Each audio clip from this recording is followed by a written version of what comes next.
Okay, so what do you want to move on to next? I think it'd be worthwhile discussing Bats and their album Alternature, which was released on the 10th of October 2019. It's 9 songs long and approximately 40 minutes and 8 seconds in duration.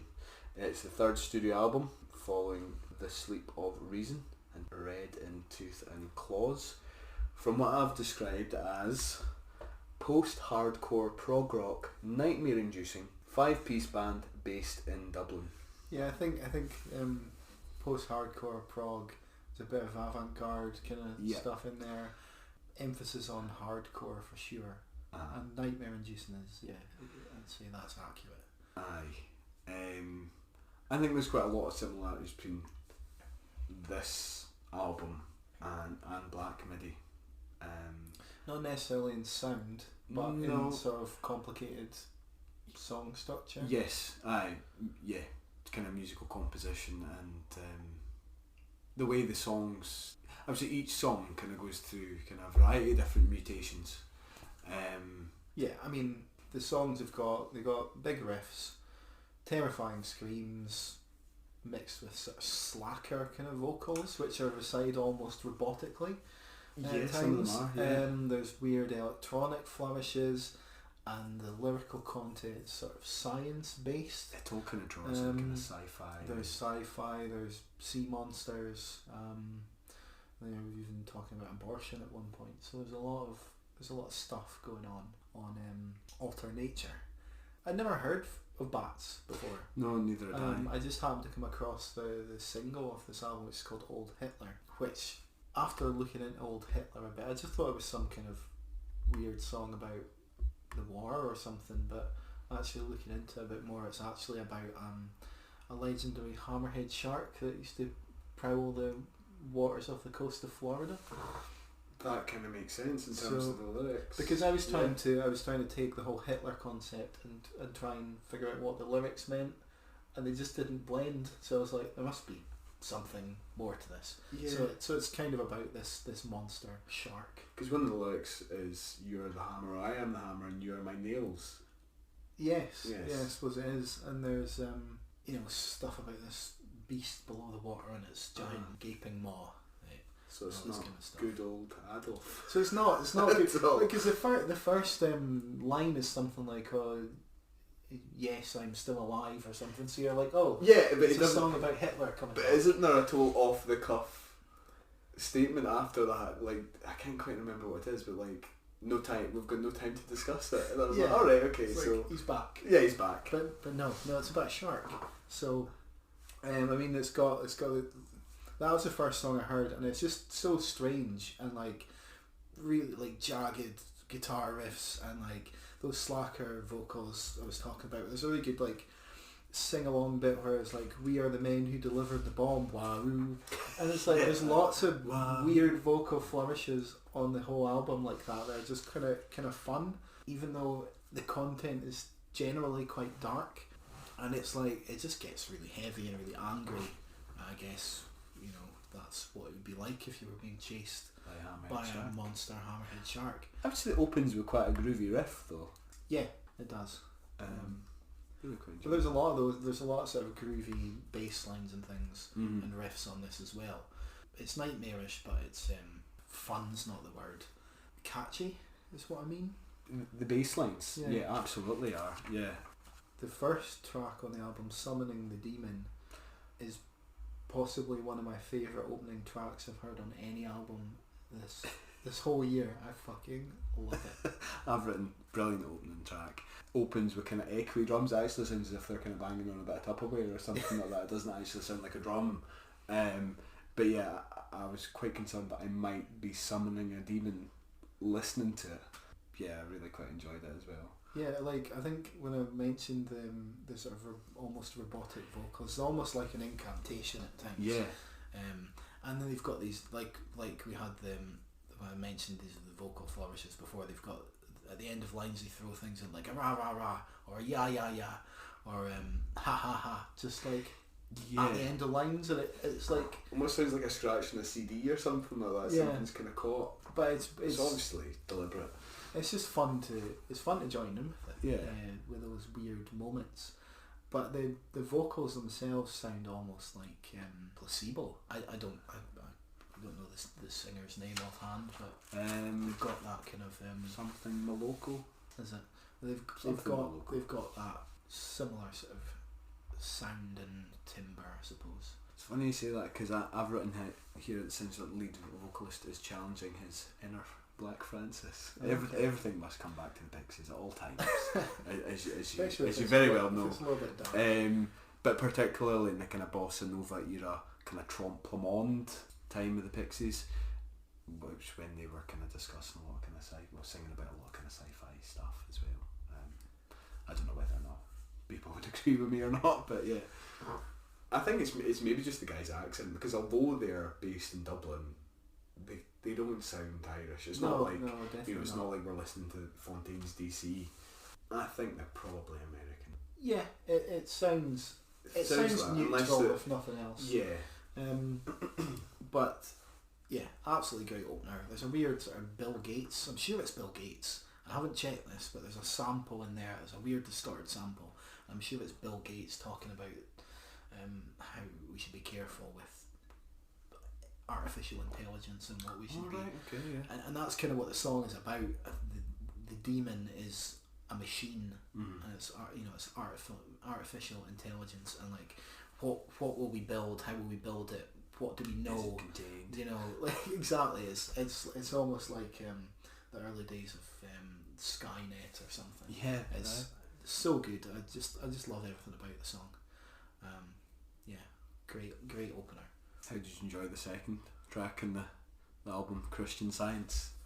Yeah, it's a similar kind of like, it's got this really sort of crunching, fizzing bass intro, and there's some weird electronics, and then it's basically a song about having a massive tumour. Size of a grapefruit. Yeah, the size of a grapefruit, and then just assuming that it'll be alright. It'll be alright, and you don't need doctors. You don't. Yeah, exactly. You don't need doctors to cure.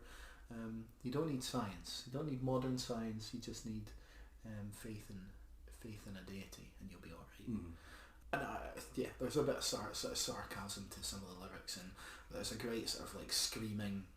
Just after he's declared he's got this tumour, just like screaming, no, yeah. And it's really, really powerful. But like the screams are really like horrific. They're quite jarring, aren't they? Aye. But yeah, I think that's going to be a bit of a crowd favourite, just with the bit where they're shouting Christian Science. I can see that going down particularly well during their live acts. Yeah, I mean, we've talked about the first 4 tracks on this album are really good. Yeah. Like we talked about Old Hitler already. The third track called Cthulhu is just, I mean, if you know anything about Cthulhu, Cthulhu or Cthulhu? Cthulhu. I don't know. Is it H.G. Wells or H.P. Lovecraft? It's H.P. Lovecraft. I say Cthulhu, you say Cthulhu. Tomato. I was about to say yes, it is H.G. Wells. No, it's H.P. Lovecraft. Yeah. And it's basically it's like a short story he wrote called. I think it's called. I think it is called The Call of Cthulhu. And it's about like this monstrous sea monster. Yeah. Featured in South Park as well. Is it in South Park? Yeah. Mecha Streisand. No, that's after that. It's after that. So and it's just like, I mean, the subject of the song is about this horrific, unstoppable monster, and that's kind of the way I would describe the song. You know, it's got sort of discordant guitar sounds in the start. There's that sort of almost Gregorian chant going on in the background. Like an occultist chant. Yeah. And then it's got this just really unstoppable, chunky, rumbling bass line. It's just like, it's just full of grime and just kind of drips with cool. And yeah, I don't know if there's much more to say about that song other than it's fantastic. Yeah, it's good. And like I said before, all the first 4 tracks are all very, very good.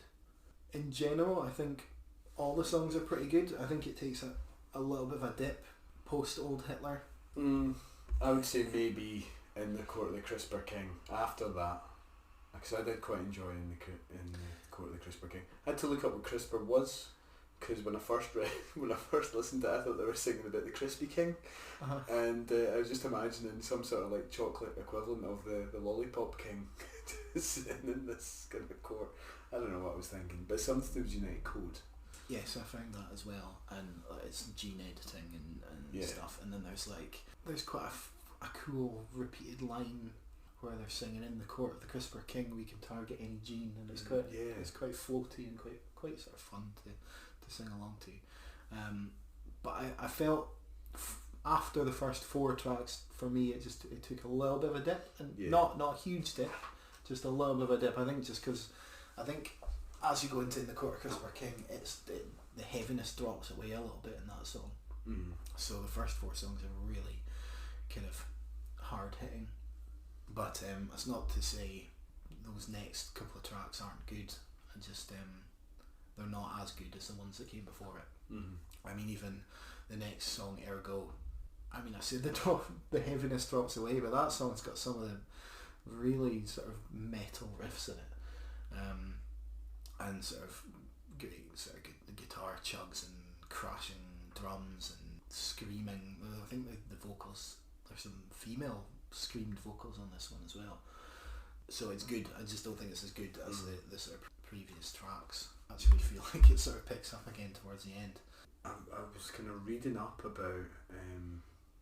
I didn't read up all that much about Bats, but apparently the 7th song, "Dyson's Fear," which I would say kind of feels I've kind of written down here, feels a lot more like your kind of conventional prog rock, perhaps more than kind of like the previous songs, the first 4 in particular maybe. But I read that one commentator stated that this is kind of more in keeping with their previous albums. Okay. So yeah. Is Dyson's Fear less heavy? I'm trying to remember. It doesn't matter anyway, but the opening Dyson Fear I like a lot because it's got a strangely reminds me of a song by Block Party called "Banquet." Banquet's a quite raging rock song, like a sort of technical rock song, but the guitars and the drums remind me of Banquet, but at a slower pace. That trigger in my brain because Banquet is such a good song. I just immediately hear that and I'm like, this is great.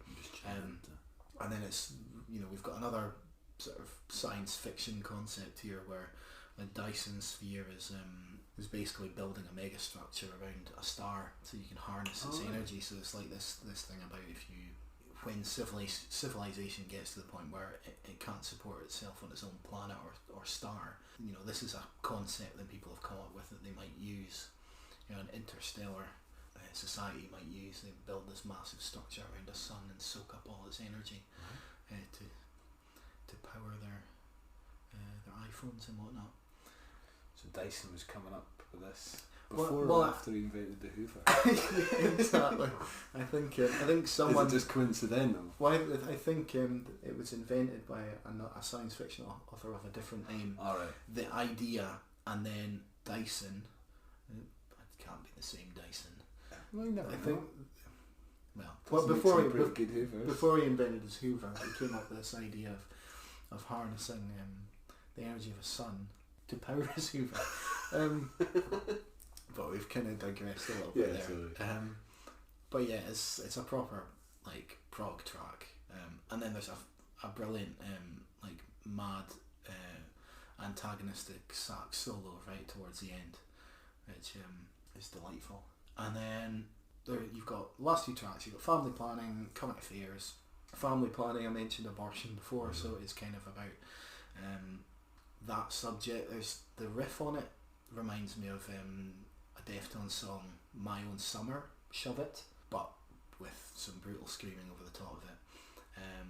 It's a pretty unforgiving track, and about I don't know if it's a non-biased song and almost saying, looking at it from both perspectives, because it sort of says take a life, save a life, and there's things about cut it out, and then there's like talking about like almost like the dated concepts and stuff. So I don't know if it's sort of a wry.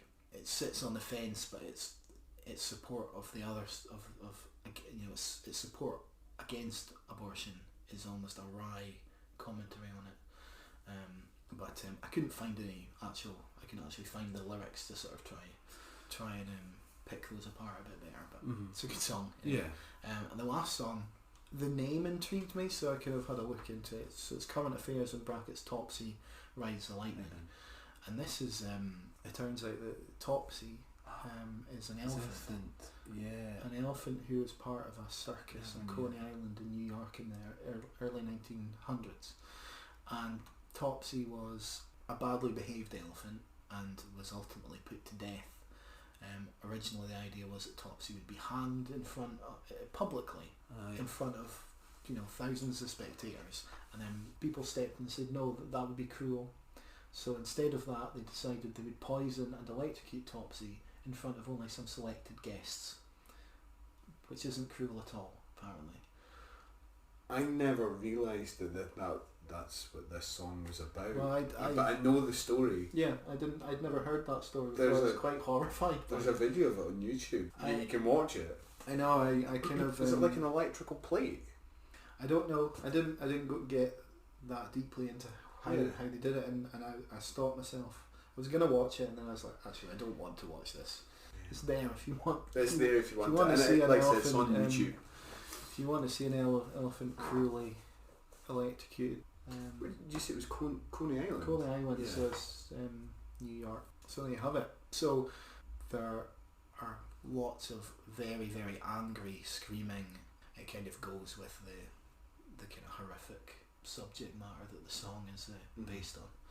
So, and it's a pretty good outro to the album, to be completely honest. So I wasn't sure if you would like this.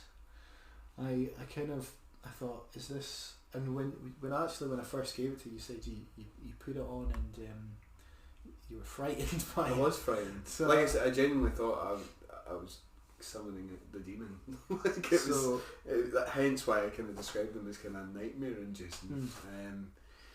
But I mean, same with the kind of Black Midi album. There's a lot of elements in this album that I really quite enjoyed. Again, we've kind of mentioned the rhythm section, the bass. There are elements that I enjoyed. Whether or not it's an album that I go back and listen to, I'm not 100% sure. If I was, there's maybe a few songs that I would kind of go back and listen to. The Call of Cthulhu in particular. Yeah. Probably the first song. Maybe that's about it, if I'm honest. Okay. I was listening to this a lot before I even put it forward for the podcast, so I've probably listened to a lot more, and I'm definitely not going to stop listening to it because I think it's a great album. You can go back and listen to the earlier stuff. I think I should. I haven't yet, but I'd like to see if it's similar or it'd be interesting how it compares to the earlier stuff, because I've really got into this quite heavily, and like I said, there's a bit of a dip in the sort of middle, which I like that. I really like the first 4 songs so much that there is that noticeable dip, but they're still good songs, and it ends on a high as well. So good album. How will I give it a score then? I'd easily give this an 8 or 9. Right. This is just my I would give it 5 out of 10, but that's just personal preference. And at the end of the day, as we've said before, music's subjective. I can't all like the same. I can't all like the same stuff. And I mean, you've said if you're going back to it, you were going to go back to 1 or 2 tracks or whatever. Yeah, absolutely. So I mean, that's probably fair. Mm-hmm. I don't know if it depends if you like weird, heavy, proggy stuff, then you probably get a lot out of this, because there is a lot of the heavier sort of post-hardcore kind of stuff. It's different from like the prog rock bands that we've covered in the past. Like it's not like Black Mountain. That's entirely different. Black Mountain is more like classic rock, prog, or drone rock almost. Yeah. Whereas this is a hardcore band doing prog. Yeah. Essentially, I like hardcore. I like it quite a lot. So this is very much up my street, and the fact that it's a bit weird as well is also up my street. So good. So that was Alter Nature by Bats. I think I remember the name now. There's a little bit of a mixed consensus there, but an album worth checking out.